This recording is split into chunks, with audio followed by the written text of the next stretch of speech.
Mercury was wobbling inexplicably. French astronomer and mathematician Urbain Le Verrier had been observing the planet's orbit for well over a decade, and its precise motion around the Sun could not be completely explained by Newtonian mechanics and the gravitational effects from the other known planets. In 1859, Le Verrier suggested that there had to be another planet exerting some gravitational pull on Mercury, even though that planet could not be observed with the telescopes of the day. Math is math, Le Verrier said, and Sir Isaac Newton's laws are immutable. There's another planet there. Le Verrier named the planet Vulcan. Wait, what?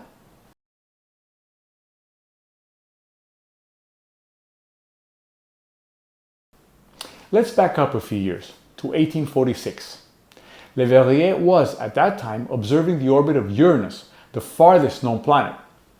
Le Verrier's complex calculations revealed small but systematic discrepancies between Uranus's orbit and the orbit predicted by Newton's laws. He determined that there must be another planet exerting gravity on Uranus and affecting its orbit, and using nothing but mathematics, predicted the orbit of this new planet. He sent a letter with his predicted position for the planet to Johann Galle of the Berlin Observatory on September 18, 1846. 5 days later, on September 23, 1846, Galle received the letter, and that same evening he found the planet exactly where Le Verrier said it would be. It was a sensational moment in 19th century science and dramatic confirmation of Newtonian gravitational theory.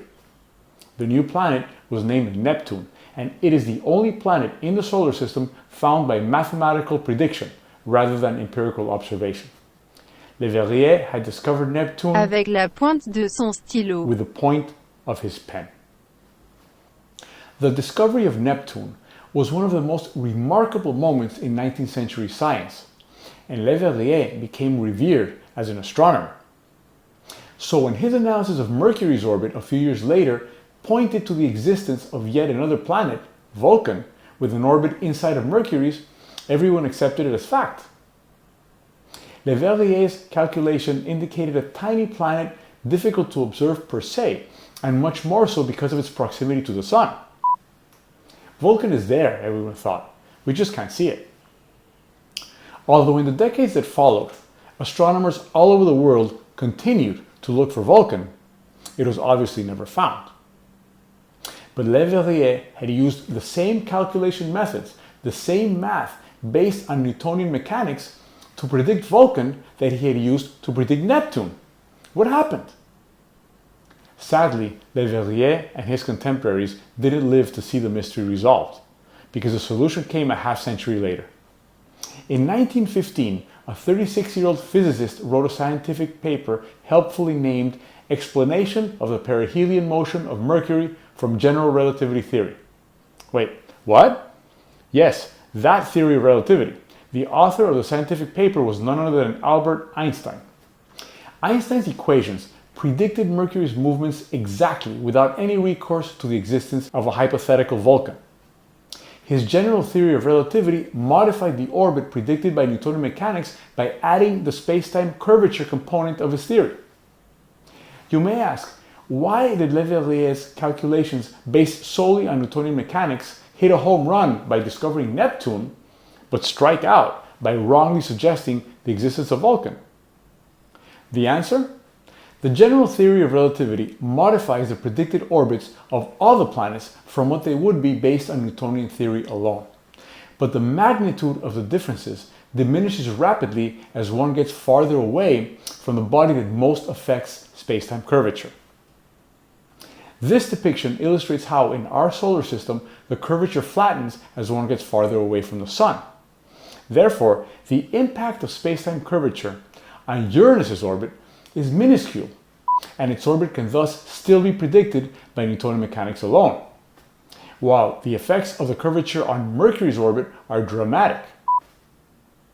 So, Vulcan doesn't exist, except of course here. I leave you with a hard luck footnote to the discovery of Neptune. British astronomer John Couch Adams was independently studying Uranus's orbit in Cambridge at the same time as Le Verrier was doing so in Paris. Adams and Le Verrier arrived at the same conclusion within days of each other, and each wrote to the leading astronomers in their countries asking them to verify the existence of the new planet. The British astronomers paid no attention to Adams, and the French astronomers paid no attention to Le Verrier. But Le Verrier took the extra step of sending the information to the aforementioned Johann Galle of the Berlin Observatory, who took it seriously and thus verified that Neptune actually did exist. Although there was some controversy about the apportionment of the credit for Neptune's discovery, John Couch Adams put the matter to rest when he presented his paper to the Royal Astronomical Society in November of 1846. The final part of the paper read, "I mention these dates merely to show that my results were arrived at independently and previously to the publication of those of Monsieur Le Verrier, and not with the intention of interfering with his just claims to the honors of the discovery, for there is no doubt that his research was first published to the world and led to the actual discovery of the planet by Dr. Galle. So the facts stated above cannot detract in the slightest degree from the credit due to Monsieur Le Verrier." John Couch Adams, a true gentleman. I'm Jack Azout. Thank you for watching.